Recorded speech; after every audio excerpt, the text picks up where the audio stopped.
Let's start with the fill-ups. Fill-up number 18. Income elasticity of demand for inferior goods is dash. Inferior goods, घटिया quality के goods, cheap goods, एकदम सस्ते goods, जिनकी कोई quality नहीं, उनका इनकम इलास्टिसिटी कैसा होगा? इनकम इलास्टिसिटी, यदि इनकम बढ़ गया तो फिर क्या वैसे ही गुड्स खरीदोगे? फिर तो नॉर्मल गुड्स खरीदने लग जाओगे. सो इनकम बढ़ी तो उनकी डिमांड कम होगी. एक बढ़ रहा है, एक कम हो रहा है, तो इनकम इलास्टिसिटी कैसी हो गई? Negative. So answer is negative. Positive कैसे होता है? जब प्राइस बढ़े और डिमांड बढ़े तो पॉजिटिव.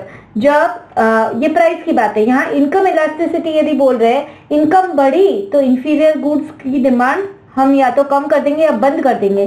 तो बढ़ने पर, इनकम बढ़ने पर जब डिमांड कम हो तो नेगेटिव.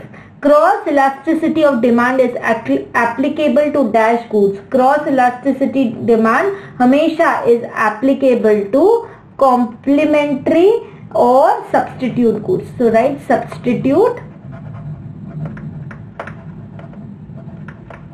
और कैसे गुड्स? कॉम्प्लीमेंट्री. सब्स्टिट्यूट्स, एक नहीं मिला तो दूसरा चलेगा, चाय नहीं मिली तो कॉफी चलेगी, सब्स्टिट्यूट है. कॉम्प्लीमेंट्री, दोनों की जॉइंट डिमांड होती है, दोनों प्रोडक्ट्स की साथ में चाहिए, car and petrol. Point number 20. The slope of demand curve is dash in case of inelastic demand. Inelastic demand, देखो 5 तरह के हमने डिमांड की कर्व किए थे. हॉरिजॉन्टल, वर्टिकल, फिर उसके बाद हमने एग्जैक्टली एक हाइपरबोला कर्व देखा था और एक था स्टीपर और फ्लैटर. तो अभी पांचों कर्व को याद करो और आंसर दो. The slope of demand curve is dash in case of inelastic demand. Inelastic demand में it is always steeper. See, in inelastic demand, demand curve कैसे गिरता है? एकदम तेजी से नीचे आता है. So that is steeper demand curve.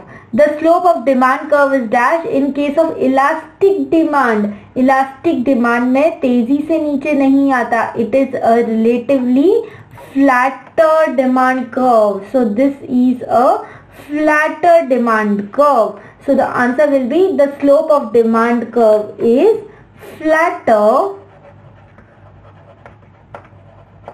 in case of elastic demand.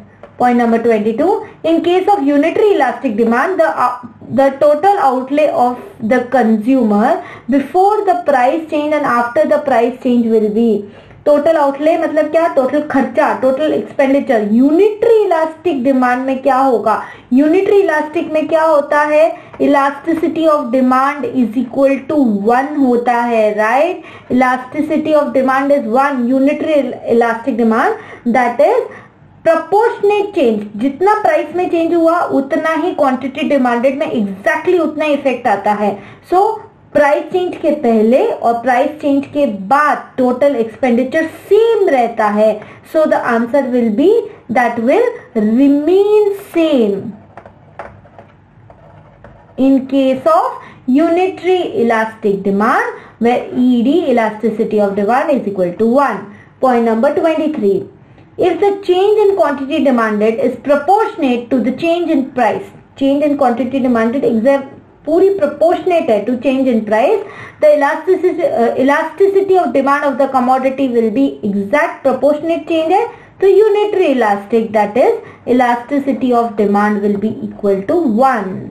Okay, so this was about fill in the blanks till number 23.